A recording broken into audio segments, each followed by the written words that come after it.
Everybody goes in with a plan, right, to build a basketball team.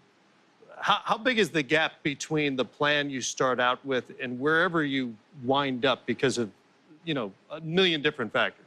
It's a unique business, and you always, I think if you go in with a plan, you're prepared, that's the best you can do. You don't know what the plan's going to happen. I mean, I get a kick out of we draft these kids and grades are out the next day. That's Kid hasn't played a game, and he may get an A, and he got, well, you got an A, getting 8. But A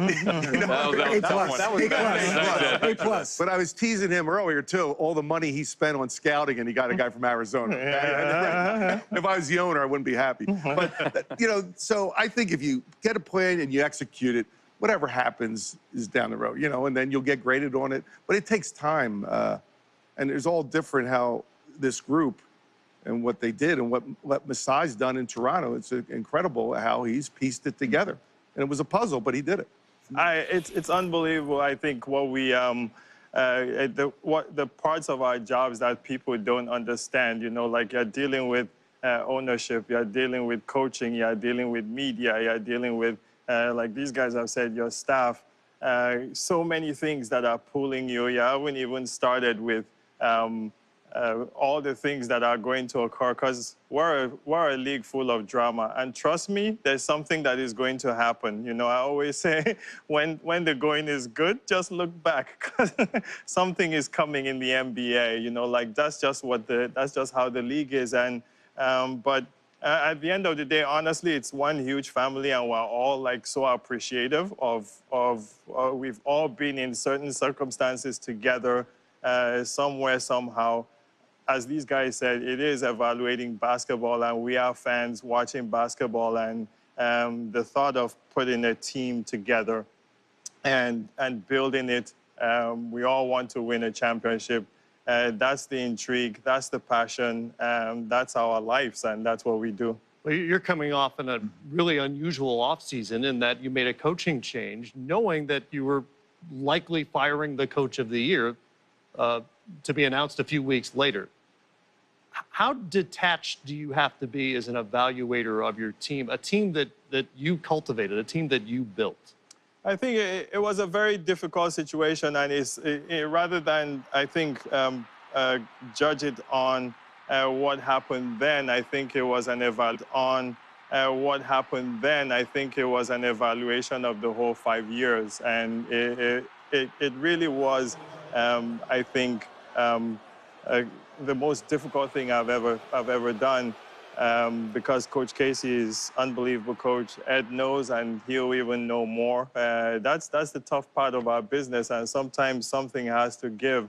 It's gonna be us at some point, like that just happens in this business. And with winning that many games and then coming into the playoffs and maybe failing at a certain stage consecutive times, it became a time when maybe we needed to do something different, and it was a tough situation for us. What Masai did took a lot of courage to do, and the coach, he had a great coach, okay, but in this business, it is looking out for ownership, looking out for the game, and we're all trying to win games and win championships.